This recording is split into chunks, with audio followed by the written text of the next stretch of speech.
자비로우신 하나님 아버지, 이 자리에 나와 예배드리며 기도할 수 있게 해주셔서 감사합니다. 인간의 욕심과 욕망으로 세계 이곳저곳에서 전쟁을 하고 있습니다. 그 전쟁으로 인해 무고한 생명을 죽거나 다치며 살아가는 일을 잃기도 하고 있습니다. 주님, 인간은 이렇게 사악하고 잔인한 존재입니다. 하지만 그 사악함에 좌절하지 않고 주님의 선함으로 희망을 품게 하소서. 우리의 기도가 세상 이들에게 보이는 기도가 아닌 각자의 자리에서 경건하고 온전하게 주님의 말씀을 묵상하며 기도드리게 하소서. 이젠 말뿐이 아닌 훈련으로 나아가 행동으로 실천하게 강한 힘으로 이 공동체를 이끌어 주소서. 나보다는 옆사람을, 옆사람보다는 이웃사람을, 이웃사람보다는 각자의 울타리 밖에 있는 이를 위해 기도하며 그들을 사랑으로 품을 수 있게 하소서. 오늘은 특별히 다른 교회에서 오신 분들과 타국에서 온 이민자분들이 있습니다. 이들에게 더 큰 성령과 축복을 내려 주시옵소서. 그들의 삶 속에 혼자가 아닌 그들을 생각하고 사랑하고 응원하는 이들이 있다는 것을 잃지 않게 해주소서. 오늘 말씀을 나누어 주실 김준표 목사님께 성령이 내려주사 이 자리에 나와 예배드리는 이들의 마음밭에 씨가 뿌려져 싹이 틔어질 수 있게 기도드립니다. 이 모든 것 예수님의 이름으로 기도드립니다. 아멘. 오늘 우리에게 주시는 하나님의 말씀은 신명기 24장 17절에서 22절 말씀입니다. 너는 객이나 고아의 송사를 억울하게 하지 말며 과부의 옷을 전당 잡지 말라. 너는 애굽에서 종 되었던 일과 내 하나님 여호와께서 너를 거기서 속량하신 것을 기억하라. 이러므로 내가 네게 이 일을 행하라 명령하노라. 내가 밭에서 곡식을 베을 때에 그 한 묻을 밭에 잊어버렸거든. 다시 가서 가져오지 말고 나그네와 고아와 과부를 위하여 남겨두라. 그리하면 내 하나님 여호와께서 내 손으로 하는 모든 일에 복을 내리시리라. 내가 내 감람나무를 떤 후에 그 가지를 다시 살피지 말고 그 남은 것은 객과 고아와 과부를 위하여 남겨두며 내가 내 포도원의 포도를 딴 후에 그 남은 것을 다시 따지 말고 객과 고아와 과부를 위하여 남겨두라. 너는 애굽 땅에서 종 되었던 것을 기억하라. 이러므로 내가 네게 이 일을 행하라 명령하노라. 아멘. 자리에 앉아주십시오.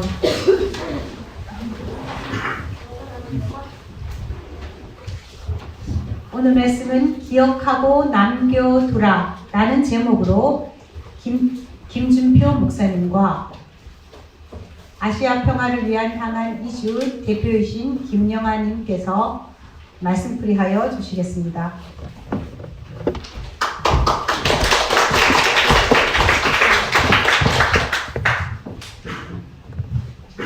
네, 반갑습니다. 안녕하세요. 저희가 이렇게 두 번 같이 뵙게 되는 것 같아요. 낮은 자리에서 손잡는 교회 어울리지 않나요? 오늘 특별한 이야기를 여러분들과 함께 나누려고 왔습니다. 여러분들 혹시 우리나라에서 여러 명칭으로 불려지는데 북한 이탈 주민들이 몇 분 정도 살고 있는 것 같아요? 혹시 아시나요? 몇 명? 10만 명. 10만 명. 예. 좀 더 낮추어서 몇 명 정도? 3만 명. 조금만 더 위로 올려서 예, 조금만 낮춰서 예, 4만 명 정도가, 물론 통계가 이게 정확하지는 않지만 그때마다 여러 가지 상황에 따라서 뭐 달라지긴 하지만 보통 4만 명 정도의 북한 이탈 주민들이 살고 계시다고 해요. 그런데 우리나라에 난민이라는 분들은 몇 분 정도 살고 계실까요? 공교롭게도 그 수치가 거의 비슷해요. 예, 그 난민들도 한 4만 명 정도 분들이 우리나라에 와 계십니다.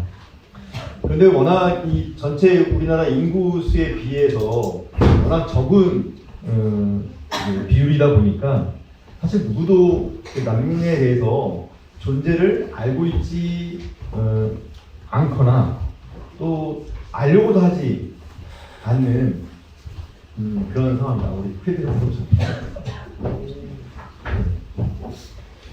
심지어는 모르는 것뿐만 아니라 차라리 알면 좋은데 그것도 되게 편견을 가지고 아는 경우가 오히려 더 많습니다. 여러분들 그 2018년도 혹시 예멘 난민분들 기억하시나요?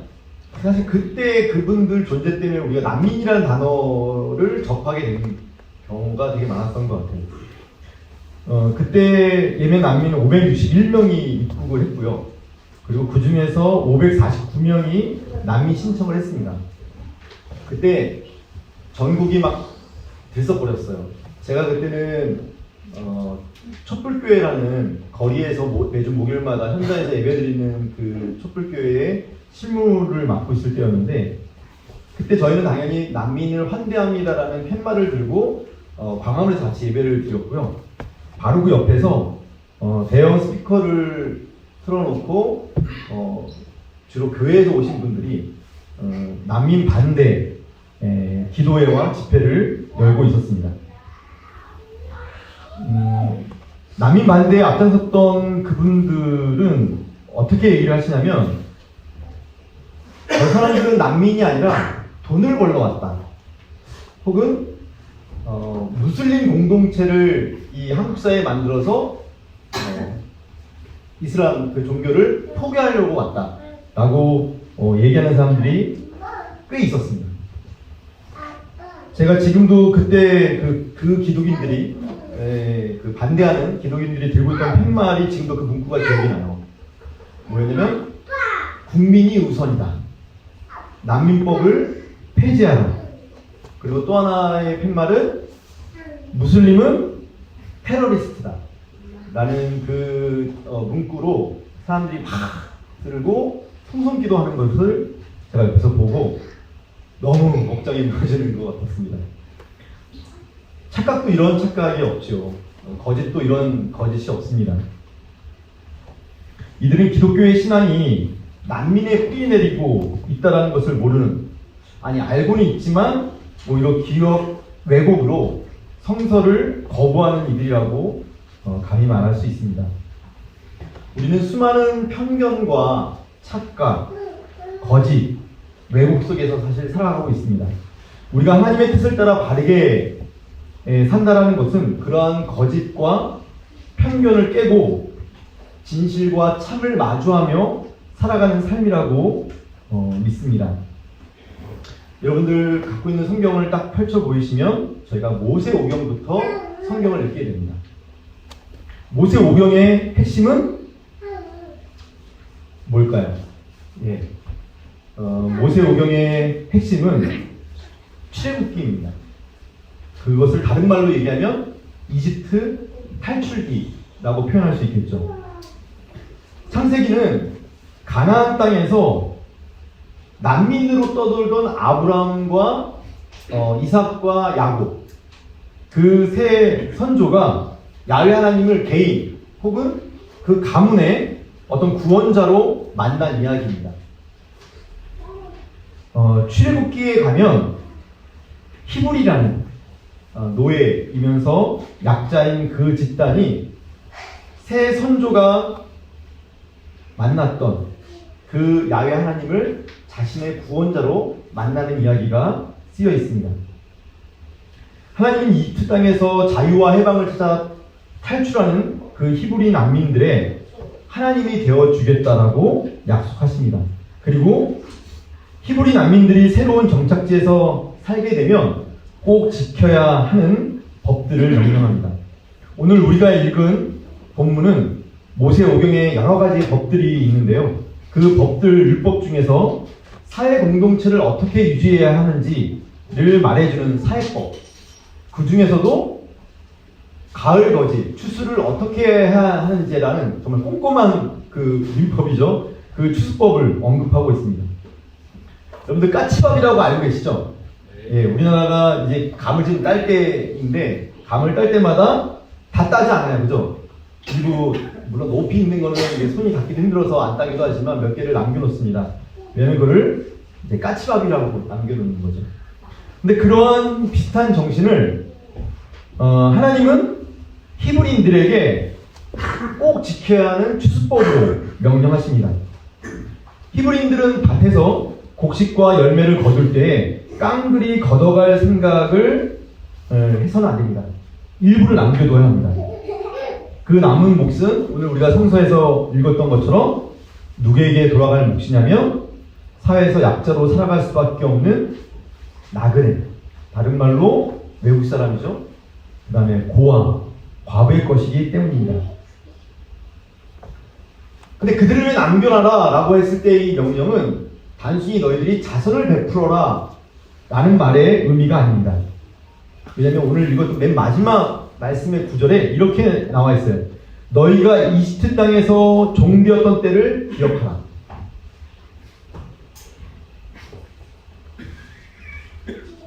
너희가 나그네, 난민으로 살았던 그때를 잊지 말고 그때 경험했던 해방과 구원의 기쁨을 안정된 땅에서 사는 현재 여기에서 다시 되살리라는 말씀입니다.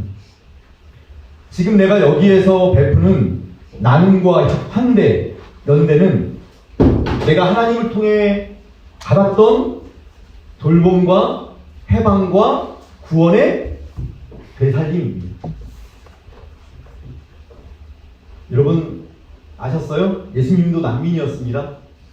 그죠? 왜냐면 예수님이 태어나자마자 2살 아래에 있는 아이들 모두 죽이라는 헤롯 왕의 그 억압과 핍박의 두 부모였던 요셉과 마리아가 어린아이 예수님을 안고 이집트로 황급히 도망갔습니다. 난민이죠. 우리 민족의 역사는 어떻습니까? 일본 제국주의 침탈로 수많은 선조가 만주로, 하얼빈으로, 하와이로, 남미로 그렇게 탈출해서 난민으로 살아야 했습니다. 대한민국 정부는 상해 임시 정부라는 난민 정부에서 그 나라의 역사에 뿌리를 두고 있는 것입니다. 난민 이야기로 가득 차 있는 성서를 외면하고 난민으로 세워진 우리 역사를 잊고 산다면 우리는 뿌리와 믿음을 잃어버린 모렴치한 사람이 되고 맙니다. 성서와 역사가 말하는 대로 이제 우리의 뿌리를 기억하고 약자들을 위해 또 난민들을 위해 우리의 것을 나누는 삶에 기꺼이 함께하기를 바랍니다. 제가 이제 한 분을 소개할 텐데요. 아시아 평화를 향한 이주라는 대표이십니다. 10여 년 전부터 이 활동을 해오셨고 두 동료가 마음을 모아서 난민들을 위해서 우리가 어떤 일을 해것이 좋을까. 처음에는 외국에 있는 난민들에게 눈을 돌렸다가 우리나라에도 난민들이 들어오는데 그분들을 위해서 할 수 있는 일이 뭐가 있을까를 정말 고민하고 누구보다 열심히 헌신하며 일을 했던 분이십니다. 우리 김영하 대표님이 이제 좀 더 구체적으로 난민에 대한 이야기들을 들려주시도록 하겠습니다.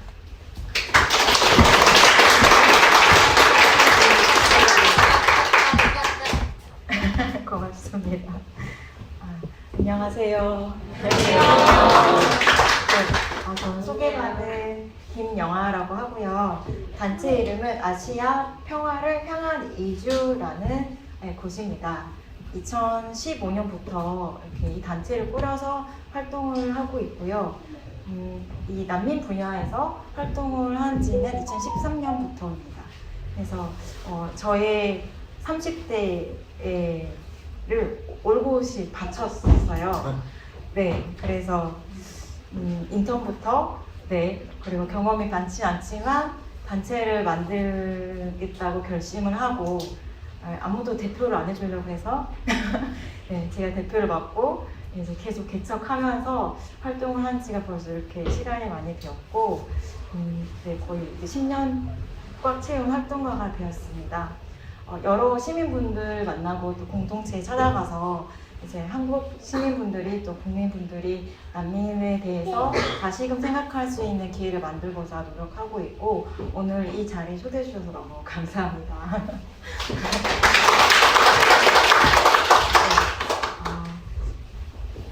저희 단체의 너무 이름 기니까 이제 MEP라고 맵 줄여서 영어로 맵이라고 하는데요. 아시아의 지역에서 발생하고 있는, 그리고 아시아 지역으로 찾아오는 난민들이 있는데, 한국이 이제 아시아 지역에 있는 잘 나간 나라 중에 하나입니다. 그런데 이제 한국 사람들은 아마 아시아인으로서의 정체성은 그다지 없어요. 해외 나가 보면 아, 내가 동아시아 사람이구나 그때 깨닫게 되고, 얼마나 우리가 다른 나라에서 무시를 받는지도 뼈저리게 느끼게 되는데요. 우리가 아시아 지역에서 발생하는 이웃 국가 난민들 혹은 난민들을 아주 많이 이렇게 데리고 살고 있는 또 주변 국가들 정말 잘 알지 못합니다. 우리가 가성비가 갑인 해외여행을 갈 때 태국도 가고 말레이시아도 가고 인도네시아도 가고 그러는데 캄보디아도 가죠. 거기 여러분 아마 어느 식당이나 리조트를 가셨으면 다 한 번 이상은 난민분들이 서빙을 하셨을 거예요.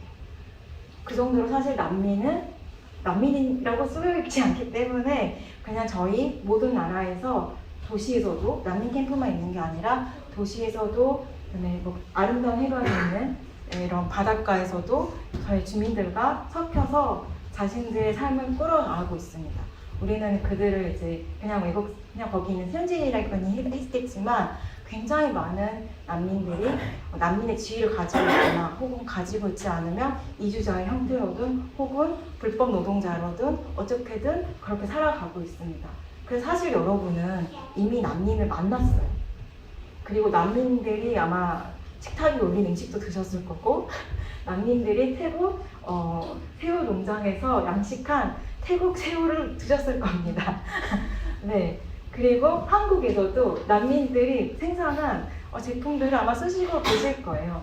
그래서 뭐 이미 사실 우리는 이렇게 삶은 얽혀져 있는데, 얽혀져 있으나 뭔가 우리 동네는 없는 것 같고 우리 학교에는 없는 것 같고 그렇습니다. 그래서 아마 그렇지만 또 한국에서 지금 외국 사람들이 엄청 늘고 있잖아요.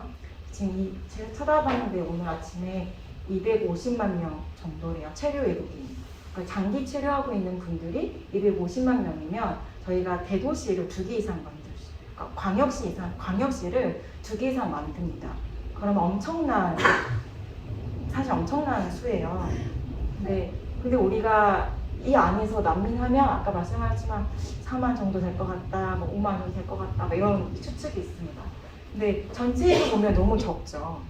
그래서 이제 한국에서 그런 외국인 우리 정책 얘기하거나 또 다문화 정책 얘기를 할 때 난민 항상 기타였어요. 그래서 사실상 한국에도 난민이 찾아온 지 오래됐어요. 그렇지만 아까 말씀하셨듯이 우리가 난민을 알게 된 거는 아마 2018년 정도일 거예요. 저도 좀 더 어렸을 때 공부를 할 때 난민 뭐 일을 하려면 해외 나가야 되는 줄 알았어요.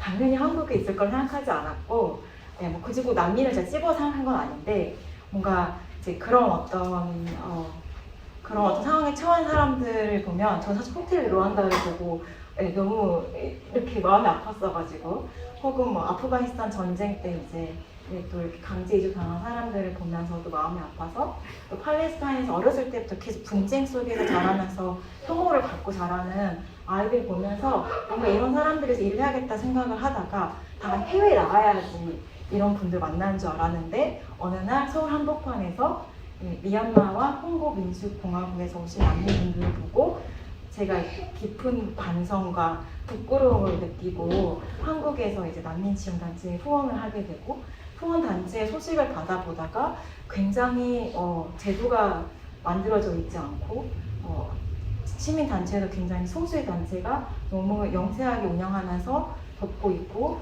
난민들의 소통조차도 기본적으로 관공서설 수 없다는 사실을 알게 되어서 사실 인턴으로 장원활동처럼 시작을 했어요. 그게 2013년인데 그 해가 난민법이 한국에서 난민법이 이제 시행되는 해였습니다. 그래서 그때 저 이제 이미 시민단체에서 일을 오랫동안 하신 분이나 인권법 영역에서 활동하신 분들이 뭐라고 말씀하셨냐면 다문화 정책이 벌써 10년도 더 됐는데 2005년 정도부터 했는데 이제 정책에 대해서도 다문화에 대해서도 한국 사람들이 이제 좀 반감을 보이기 시작하는 게 있다. 그런 운동이 좀 조직화가 되고 있다. 인터넷에서 카페가 만들어지고 있다. 그런데 난민법을 우리가 인권 운동을 한다고 이제 사실 국회의원이 만든 거예요. 그리고 다 보수당에서 만들었습니다. 그래서 국회의원과 인권 이제 변호사들과 시민단체들이 같이 만들어서 되게 아시아 지역은 이례적으로 굉장히 칭찬받는 사례예요. 그래서 만들었는데 국민들은 난민이 누군지도 모르는데 난민법이 시행된다고 하는 그런 상황에 처한 거예요. 그때 인권 변호사님께서 말씀하시기를 이제 제가 그때 광화문 광장에서 난민 문화축제를 기획을 했었거든요. 첫 회 때. 그랬더니 만약에 나가면 계란을 맞을지도 몰라 라고 저에게 겁을 주셨어요. 그러나 사실 그런 일은 일어나지 않았습니다. 그때까지만 해도 모르시더라고요. 네. 그런데 2013년부터 2018년까지 얼마나 순식간에 5년 동안에 세상이 바뀌는지 보세요. 2013년부터 2018년까지 저는 시민단체 활동가로서 여러분 난민이 한국에도 있어요. 저도 제가 깨달았던 것처럼 깨닫길 바라면서 난민이 있어요 라고 계속 외쳤어요. 근데 2018년도는 모든 사람이 난민을 알게 된 거예요. 그런데 뭔가 그 만남이 굉장히 왜곡되거나 서로 공포감을 가질 수밖에 없는 분위기가 조성이 되었습니다. 정말 안타까운 일이죠. 오히려 그 전에는 사실 한국 시민단체에서 난민에 돕게 된 거는 정부가 이제 우리가 세계화를 합시다. 그래가지고 냉전 끝나고 세계화 합시다 그래가지고 유엔에 들어가서 수많은 인권조약을 다 가입을 해요. 그때 난민조약이 패키지로 끼어 있었던 거예요. 네. 그리고 사실상 그래도 그 전에 이미 한국에 난민이 살고 있었어요. 선배님들 아십니까 혹시? 저보다 선배님이신 분들. 한국에 그 전에 우리가 난민협약에 가입하기 전에도 난민 살고 있었다. 혹시 고향이 부산인 분 없으세요? 부산에 난민 캠프가 있었어요. 지금도 한국에는 캠프처럼 모아서 수용하는 시설을 따로 이런 식으로 없거든요. 근데 부산에 크게 정말 이렇게 담도 치고 적십자가 가서 이렇게 활동도 하는 난민 캠프가 실제로 존재했고 한국 사람들이 아니라 어느 나라 사람들이 있었을까요?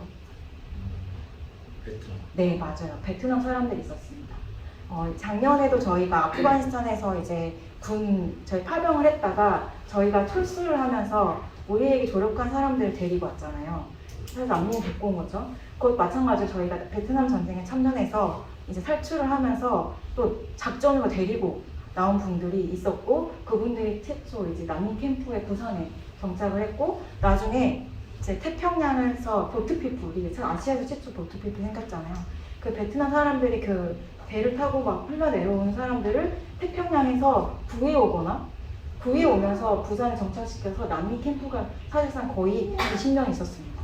그런데 우리가 난민협약에 92년에 가입을 하면서 이 사람들을 다 다른 나라로 보냈어요. 신기하죠? 왜 난민협약 가입하는데 보내죠? 그래서 뉴질랜드로 보내고 미국으로 보내고 캐나다로 보내고 소수의 사람만 한국 사람과 결혼해가지고 남았다고 해요. 손에 꼽는 사람만. 그리고 나서 난민협약을 가입을 해서 94년부터 제도를 운영을 합니다. 진짜 옛날이면 진짜 우리 난민 알면 모를 텐데 근데 최초의 난민이 인정되기까지는 10년이 거의 걸렸죠. 2001년에 에티오피아 사람이 인정돼요. 근데 그분 지금 한국에 안 살아요. 자녀가 장애가 있어서 도저히 살 수가 없었어요. 한국에서. 그리고 나서 이제 2002년, 3년 이러는데 이때 한국 아무도 난민이 있는지 모를 때 누가 사실 이 사람들을 이렇게 관심 가져줬냐? 사실 아까 우리 북한 이탈주민 이야기를 했는데 그렇게 또 강제 이주를 할 수밖에 없던 사람들을 돕고 있던 사람들이 외국 사람들이 와가지고 이런 단체에 찾기 시작한 거예요. 그래서 외국 사람들이 오네? 즉 사실은 그래서 거의 기독교 베이스의 북한 이탈주민을 돕던 단체들이 외국에서 다른 나라에서 온 난민들 돕게 되면서 한국 시민사회가 사실 개입하게 된 거고 정부보다 훨씬 더 먼저 사실은 그들의 생활을 옆에서 면밀히 보게 되었고 난민들이 처음에 갈 데가 없을 때 어디 갔을까요? 교회의 쪽방에서 많이 살았었고 쌀도 받았었고 난민 공동체가 예배를 드려야 될 때 어디서 드리냐? 네, 한국 교회에서 열어주면 거기서 공동체 생활을 하고 예배를 갖고 이런 역사가 쭉 사실은 왔었어요. 그런데 이제 2018년에 보면 마치 한국의 기독교는 전 세계적으로 지금 평판이 생겨버렸죠. 한국의 기독교는 이슬람 포비아, 이슬람 공포증이 있어서 난민에 대해서 반대를 하는데 너무 적극적이다. 뭐 그리고 페미니즘과 연대해서 싫어한다. 이런 오명이 생겼어요. 그러나 지금도 오늘날에도 사실 거의 NGO들이 거의 기독교 베이스이기도 하고 종교랑 관련이 없다고 말을 할지라도 활동하시는 분들은 사실 신앙을 가지고 있는 분들이 많이 있습니다. 그리고 이제 계속 이 일을 할 수 있는 어떤 원동력을 갖고 일을 하고 있는데요. 지금도 사람들은 모르지만 지금도 많은 사실 누가 도와주고 있냐? 그럼 다 종교기관에서 종교기관에서 만든 복지재단에서 사실 이들을 사실 이렇게 포용하고 있는 것입니다. 그런데 이제 마치 사회복지 분야나 혹은 우리 생활에서 우리가 관심 갖는 거는 종교에서 하는데 왜 마치 여론조사를 하면 기독교가 반대한 대로 나와요. 정말 반대 인구가 높은 걸로 나오고 정책으로 가도 계속 낮게 나오는 이유가 있습니다. 근데 이제 그런 것들을 저는 종교의 특색이라고 생각하지는 않아요. 그리고 뭐 난민분들하고 이렇게 길을 가다 보면 떡볶이 아주머니가 떡볶이를 막 외국 사람 친절 주다가도 어떻게 왔어? 그래서 이집트에서 왔어요. 어떻게 한국에 왔어? 난민이에요. 이러면 한국은 예수님 나라야. 떡볶이 주다 말고 이렇게 외치시는 분도 있어요. 있지만 그게 이제 이게 사람들 그렇지만 또 한편으로 이분을 동행하면서 병원과 출입국을 하면서 학교에 동행하는 이 또 자원활동가들은 또 이렇게 자기 신앙을 가진 사람들이 많이 있어요. 그래서 저는 이제 그게 이게 저는 그래서 지금 요새는 여론조사를 잘 안 믿어요. 왜냐하면 이게 진짜가 아닌 것 같다. 한국 사람들이 사실 사람들은 그렇지 않은 것 같다. 그런데 이게 이제 어쨌든 그러나 또 제가 뭐 청와대에 이제 분들이나 혹은 또 어떤 정당의 분들이나 또 고위급 공무원들을 만나서 간담회를 할 때면 이런 말씀을 하세요. 난민을 반대하는 목소리도 국민의 목소리다. 맞죠. 근데 우리가 그러면 이제 반대하는 목소리, 뭐 찬성하는 목소리에서 찬반 탈 건 아니지만 난민에 대해서 한국 사회가 어떻게 하면 좋을지 우리 같이 앉아서 좀 더 성숙하게 그리고 건설적으로 우리가 머리를 맞대고 고민한 적이 있습니까? 라고 하면 저는 아니라고 생각해요. 왜냐면 2018년도부터 지금까지 계속 그러니까 저도 지금 그 프레임을 따라가 버렸는데 난민 찬반 토론 이게 돼버렸어요. 학교에서도 뭐 대학교 수능이 면접이 나올 수도 있으니까 직장에서도 직장 면접이 나올 수 있으니까 난민 찬반 토론 시사 문제로 사람들이 연습을 하더라고요. 그게 인터넷에 돌아요. 그래서 막 이렇게 근거들 가져가지고 막 토론을 합니다. 근데 사실 난민 하면 그 사람이니까 아까 과부를 반대한다 찬성을 할 수 없잖아요. 그렇지만 난민 수용에 대한 찬반 토론이 되어야 되는데 난민 수용을 반대한다는 뜻이 분명히 아시면 사실 우리가 더욱더 성숙한 토론을 하게 됩니다.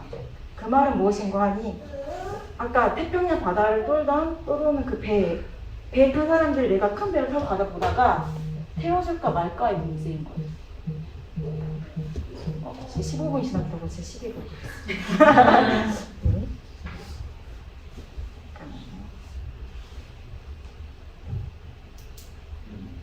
그리고 이런 문제입니다.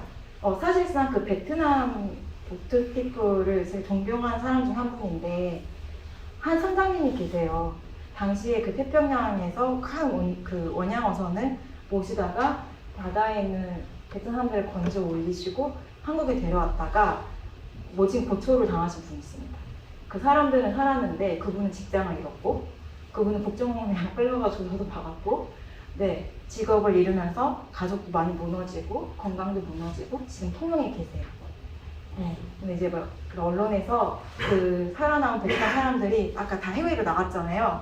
돌아와가지고 방문해서 선장님을 찾아뵙는 그런 이제 드라마 같은 장면들이 유튜브도 찾아보시면 또 다큐로 많이 있어요. 근데 만약 그런 지금 사실 국제법으로 배는 구해줘야 돼요, 무조건. 떠도는 바다에 떠도는 생명을 구하는 게 국제법인데 그런 건 다 상관없어요. 근데 우리는 어떨까요?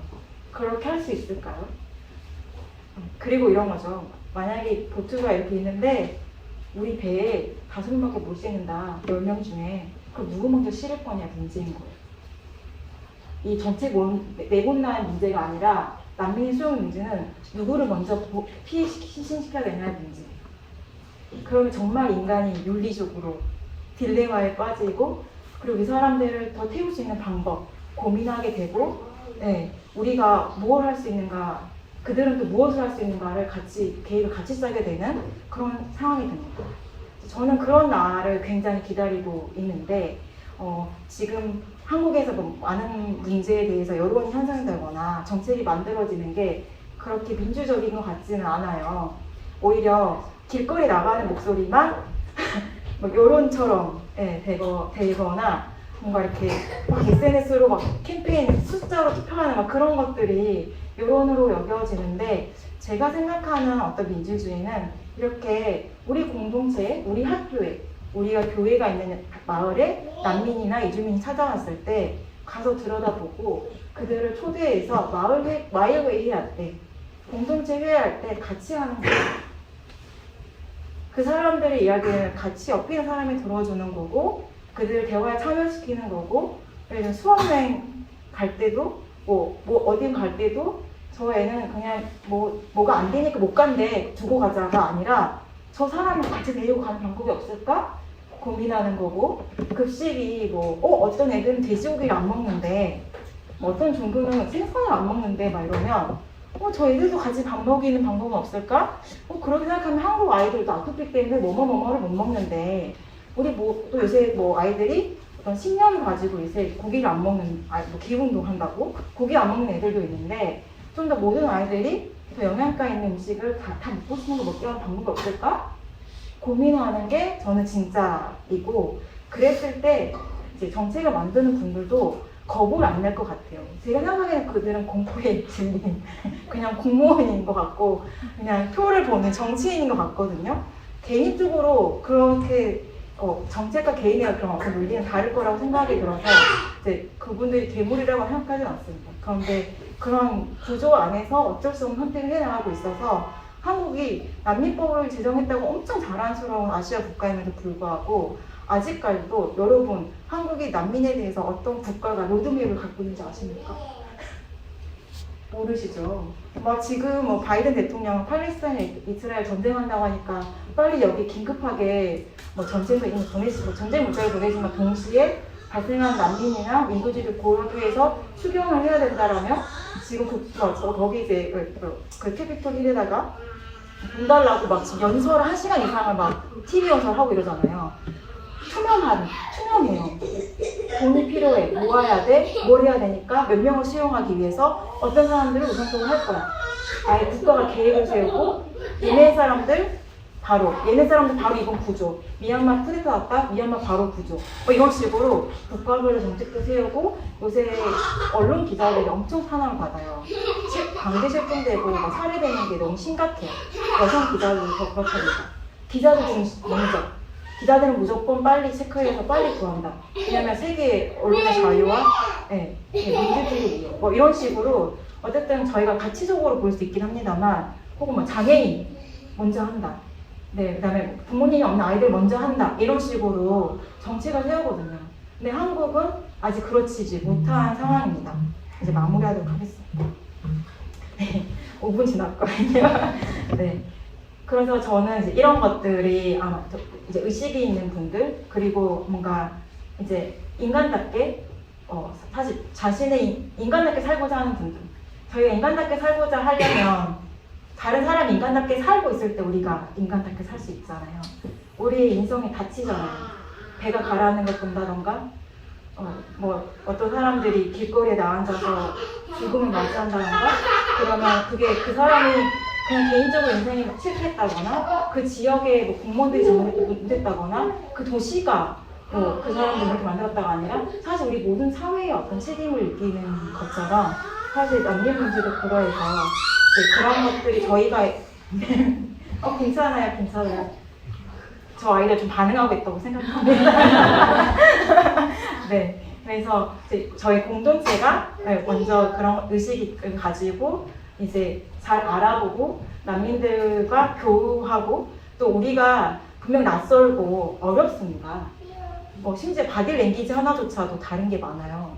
여러분, 목사님 제가 목사 수업 예배 시간 이렇게 하고 있으면 기분이 어떠실 것 같아요? 좋습니다.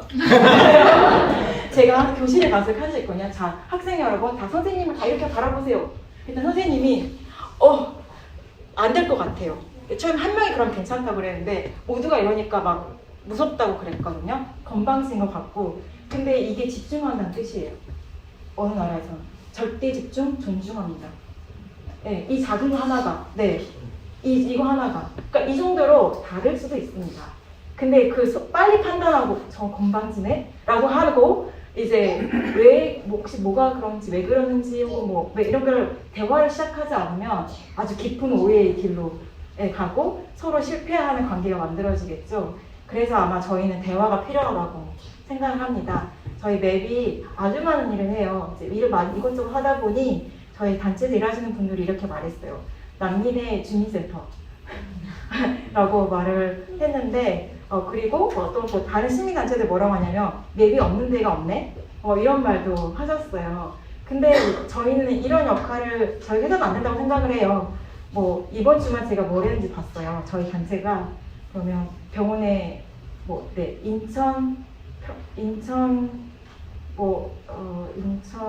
안산에 있는 병원에 환자를 연계하고 환자들을 연계하고 그래서 서울에 있는 병원에 통역을 보내고 의정부에 있는 쉼터에 가가지고 공동체 회의를 진행하고 도와드리고 통역해드리고 난민에게 뉴스를 발간하고 그다음에 아동 교육비와 양육비를 지원하기 위해서 모니터링을 하는데 모든 가정을 연락하고 전화하면서 방문하고 모니터링을 하고 또 장학금 청년들에게 장학금을 주기 위해서 심사를 면접 심사를 하고 대안학교에서 학생들과 선생님이 찾아와서 에티오피아와 아프리카에서 온 분들이 만나서 대화를 나누고 그리고 월요일부터 일요일 오늘까지도 온라인 한국어 학교가 계속 열리고 있습니다. 100여 명의 학생이에요. 지금 이렇게 이게 지금 이렇게 많이 하고 있지만 많은 부분이 국가의 서비스를 할 것이 많긴 합니다. 그런데 이제 어쨌든 여기도 나왔지만 제도와 법이 최상의 것이 아니고 제도와 법이 없다고 해서 인간들이 최소한의 누릴 것도 못 누린다거나 그 사회의 일원이 되지 못하면 안 되잖아요. 결국 그거를 하는 거는 시민단체 그리고 교회의 역할이었던 것 같습니다. 그래서 저는 그 일을 지금 이렇게 하고 있고 오늘 여러분께 저희 동료인 난민분들과의 대화로 초대를 드립니다. 중국에서 지금 오셨는데요. 중국에서 오신 김경빈 선생님이 계시고요. 안녕하세요. 제가 슈슈 삼촌이라고 부르는 분입니다. 그래서 민주화 운동 하시다가 한국에 오셔서 한국 청와대에 중국 문제에 대해서 알리려고 가시려고 했다가 퇴짜를 먹고 강제로 중국 대사관에 보내졌다가 거기서 탈출을 하고 다른 나라 대사관의 담장을 넘어 결국 난민 신청까지 하시게 된 한국에서 다른 대사관 담장을 넘으신 선생님이시고요.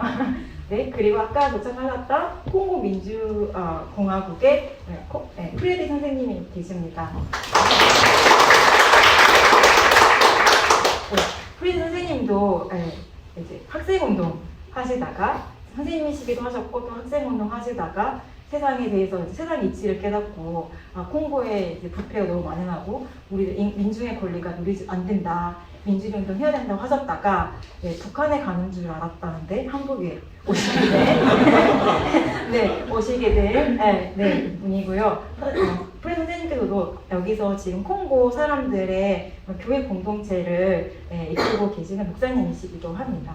네. 그리고 제가 두 분 아직 안 오셨지만 한 분은 이집트에서 5년 전쯤에 오신 샤만이라는 분인데요. 원래 이제 언론 기자였습니다. 저널리스트, PD 역할이나 기자 역할을 하셨는데 이제 거기서 이제 아랍의 봄 혁명을 할 때 이제 아랍의 봄이 잠깐 성공한 듯 했지만 그래서 최초로 이집트 사람들이 투표를 해서 대통령을 뽑았지만 오래 가지 못하고 바로 쿠데타를 다시 당해서 독재가 오고 그래서 언론 탄압이 엄청 심각해져서 이제 도망치지 않으면 안 되는 상황이 되어서 한국에 오시게 대부분 여성으로 오늘 경상남도에서 여기까지 오셔서 지금 여기 주변에서 식사하고 계세요.